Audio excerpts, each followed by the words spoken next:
বিষয়টা হচ্ছে জানেন আপনারা খুব ভালো করে, এই ছেলেটি বিবেক কর্মকার, আমাদের শিবপুর কেন্দ্রের অন্তর্গত, শিবপুর কেন্দ্র তৃণমূল যুব কংগ্রেসের একজন সক্রিয় সদস্য। আজ হঠাৎ করে কালকে রাতে হঠাৎ করে দুপুরবেলা হঠাৎ করে এর কাছে একটা ফোন আসে, যেখানে নেত্রী বারবার বলছেন, আমাদের জননেত্রী বারবার বলছেন যে দলের নাম করে কোনো টাকা পয়সা তোলা যাবে না, দলের নাম করে কোনো রকম এলিগেশন আনা যাবে না। সেখানে কিছু অসাধু মানুষ যারা তৃণমূল কংগ্রেসের সঙ্গে জড়িতই নয়, যারা কোনোদিনও তৃণমূল কংগ্রেসের পতাকাটাই ধরল না, তারা আমাদের হাওড়া জেলার কিছু নেতৃত্ব আছে, তাদের নাম করে এই ছেলেটিকে ফোন করে এবং ফোন করে বলে যে আমাদের এখানে এই অনুষ্ঠান রয়েছে, এখানে এই কর্মসূচি রয়েছে, তার জন্য টাকা দেওয়া কথা বলে। তো যথারীতি আমাকে সঙ্গে সঙ্গে বিষয়টি জানায় এবং আমি তার সাথে সাথে সঙ্গে যথারীতি আমাদের বিধায়ক মাননীয় মনোজ তিওয়ারি মহাশয় এবং তার সাথে আমাদের জগাজা থানার পুলিশ অবশ্যই খুবই সক্রিয়তার সাথে কাজ করেছেন এবং নেতৃত্ববৃন্দ যারা রয়েছেন, আমি পুরো বিষয়টি জানাই এবং তৎক্ষণাৎ আমরা থানাতে ডায়েরি করার সাথে সাথেই পুলিশ অ্যাকশান নেয় এবং আমরা যুবর ছেলেরা যারা ছিলাম, শিবপুর কেন্দ্র তৃণমূল যুব কংগ্রেসের যেসব ছেলেরা ছিল এবং ওনার বাবাও রয়েছেন ওখানে পরিবারের সদস্যরা রয়েছেন, সবাই একত্রিত হয়ে একটা জায়গাতে স্পট ঠিক করা হয় যে যাকে ডাকা হবে ছেলেটি আসুক এবং আমরা তাকে হাতে নাতে ধরবো এবং যথারীতি পুলিশের সহযোগিতায় আমরা সকলে মিলে তাকে হাতে নাতে ধরি এবং বিষয়টি জানা যায় যে এর মধ্যে দলের কোনো সম্পর্কই নেই। এরা সম্পূর্ণভাবে তৃণমূল কংগ্রেসকে বদনাম করার জন্য যেভাবে কিছু অসাধু মানুষ উঠে পড়ে লেগেছে, এর জন্য অবশ্যই আমরা তৃণমূল যুব কংগ্রেসের পক্ষ থেকে ঐক্যবদ্ধ। শুধু শিবপুর কেন্দ্র না, হাওড়া জেলা শুধু নয়, পশ্চিমবাংলা যেখানে হবে সেখানে এরকম সুপ্রভাত মশাট উপস্থিত থাকবে। পার্টির নাম করে টাকা তুলছিল। প্রথমে চেয়েছিল ওই 12,000 15,000, তারপরে লাস্ট দফায় কত 50,000 এরকম, মানে বিভিন্ন রকম, মানে ওদের কাছে মূল বক্তব্য হচ্ছে একটা অ্যামাউন্ট যেভাবেই হোক এরকম ভালো ছেলে, দলের কর্মী সদস্যদের কাছ থেকে ভালো ছেলে যারা মানুষ বোঝে না, তাদেরকে বিভিন্ন রকম পার্টির নাম করে চমকে ধমকে টাকা পয়সা তোলা। এর জন্য তৃণমূল কংগ্রেস এগুলো প্রশ্রয় দেয় না, মমতা বন্দ্যোপাধ্যায় এগুলো প্রশ্রয় দেয় না, অভিষেক দা এগুলো প্রশ্রয় দেয় না, এগুলো তাদের ব্যক্তিগত বিষয় এবং এই অসাধু মানুষের বিরুদ্ধে আমাদের যুব কংগ্রেসের তরফ থেকে এবারে আমরা শিবপুর কেন্দ্রের সমস্ত জায়গায় ঘুরে এই প্রচার চালাবো। সুপ্রভাত মশাট, শিবপুর কেন্দ্র তৃণমূল যুব কংগ্রেসের সভাপতি।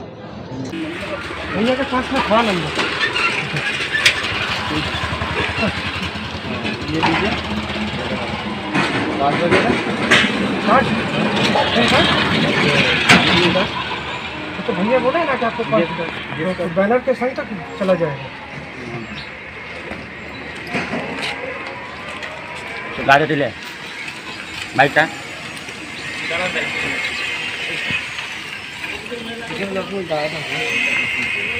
क्या কথা বল জিজ্ঞেস কর, কথা বল। तो भैया के पास है, भैया के पास है वो जो बैच जो है जो 6 नंबर रोड पोस्ट ऑफिस में जो ऑफिस है, बात कराइए। कौन आदमी है बैच जी से बात करवाइए ना। बैच जी का नंबर नहीं है भैया मेरे पास। भैया को फोन कीजिए। भैया तो बाहर गए। संतोष जी ना? नहीं विमल सिंह। नहीं विमल सिंह का लड़का है। কৈলাস মিশ্রা কোথা থেকে পেয়েছেন? কৈলাস মিশ্রা কোথা থেকে এলো? ওখানে কৈলাস মিশ্রা ছোটা ঠাকুরানি তোমার লিলুয়া, কৈলাস মিশ্রাকে চেনো? ওর নামে তুমি কমপ্লেন করছো, কৈলাস মিশ্রার নামে টাকা তুলছো? ওকে তোলো থানাতে, চল চল, আরে বেঠো না, চল। দলের নাম করে টাকা তুলছো? হ্যাঁ, দলের নাম করে টাকা তুলছো, তৃণমূল কংগ্রেসের নাম করে টাকা তুলছো? হ্যাঁ, চল থানায় চল। আরে বেঠো।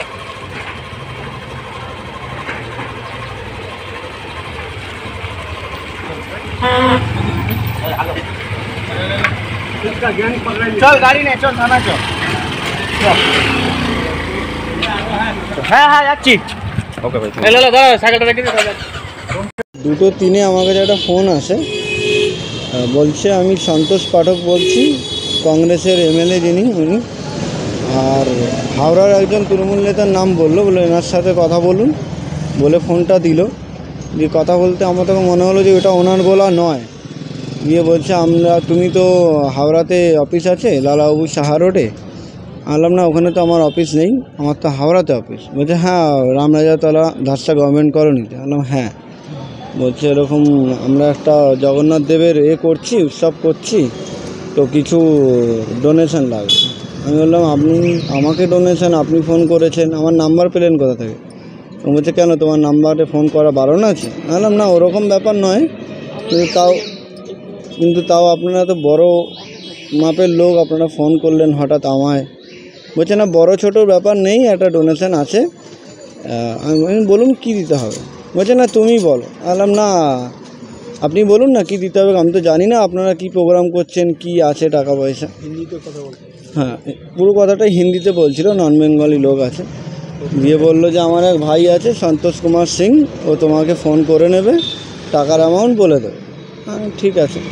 দিয়ে তারপরে আমি সবাইকে জানাই, আর যে নেতৃত্ব হাওড়া নেতৃত্ব যার নাম বললো উনি, তাকেও ফোনে জানাই আমি এই ব্যাপার। তো তারপরে আমরা করি যে ওকে ট্রেস করে ধরতে হয়। যে আমি পুলিশকে আগে জানানোর পর আমরা করি। আমি ওকে সন্ধ্যেবেলায় আমি ফোন করি, ফোন করার পরে বলছে আমি মিটিংয়ে আছি, এবং টোটালটাই রেকর্ড আছে আমার কাছে, মিটিংয়ে আছে আমি পরে কল করছি বলে কেটে আবার সঙ্গে সঙ্গে ওই ফোন করলো। বলে ক টাকা দেবেন? আমি দেখছি, আপনি বলুন কত দেবো। বলছে তাহলে 50,000 টাকা দাও। বললাম অত টাকা তো দেওয়া সম্ভব না, ঠিক আছে আপনি লোক পাঠিয়ে দিন, আমার একটা অ্যাডও দিয়ে দেবেন আপনাদের পুজোর ওখানে, আমি দেখে নিচ্ছি। দিয়ে সেই মতন উনি আজকে সকালবেলায় 9টার সময় ফোন করে আমার কাছে আসে। দিয়ে আমি পুলিশের সাহায্য নিয়ে ওনাকে থানায় পাঠাই। এখন কথাবার্তা চলছে, দেখা যায়। হ্যাঁ আজকে ধরে হ্যাঁ হাতে হ্যাঁ টাকা নিতে এসেছিলো। পুলিশ বলেছিল খামে করে টাকা দেবেন, আমি খামে করে টাকা দিয়েছি। আমি 5,000 টাকা ভরেছিলাম ওর মধ্যে, ঠিক আছে। এবার আমি অল্প ইচ্ছা করে অল্প ভরেছি, কারণ যদি বাই চান্স পালিয়ে যায় সেই হিসাবে অল্প করে ভরা। পুলিশই বলেছিল অল্প ভরে। আমার নাম বিবেক কর্মকার।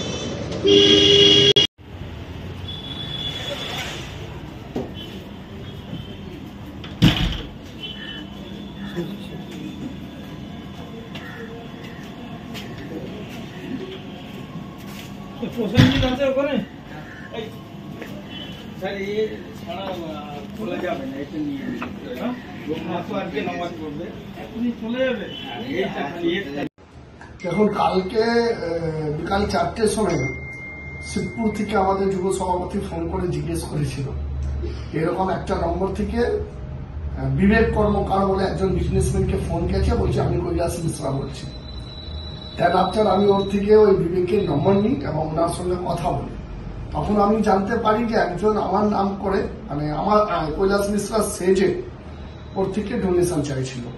এবং তারপরেই আমি কমিশনার সাহেবকে, হাওড়া সিটি পুলিশের কমিশনার ত্রিপাঠী স্যারকে বললাম, এবং সিপি সাহেব সঙ্গে সঙ্গে একটা রিটেন কমপ্লেন দিতে বললে, রিটেন কমপ্লেন দিয়েছি। এবং তারপরে সকালবেলা যখন টাকা নিতে এসেছিল, আমাদের যুব ছেলেরা ছিল, জাগাছা থানা পুলিশ ছিলেন, এবং ওকে অ্যারেস্ট করা হয়েছে। আমি সমস্ত আমাদের দলকে যারা বদনাম করতে চাইছে, একটা চক্রান্ত যারা করতে চাইছে আমাদের নাম করে, আমি সমস্ত মানুষ কাছে আপিল করব, যদি আমাদের নাম করে, দলের নাম করে কেউ টাকা চাইতে যায়, একদম দেবেন না। আমাদের সঙ্গে বা লোকাল পুলিশের সঙ্গে যোগাযোগ করবেন, তার বিরুদ্ধে আমরা অ্যাকশন নেব। কেন আমাদের নেতা অভিষেক ব্যানার্জি, দিদি নেত্রী মমতা ব্যানার্জি এই জিনিসগুলো, এই কাজগুলো থেকে দূর থাকতে আমাদেরকে বলেছেন, কিন্তু আমাদেরকে বদনাম করার জন্য যারা এটা করছে তারা শাস্তি পেয়েছে, আগামী দিনও পাবে।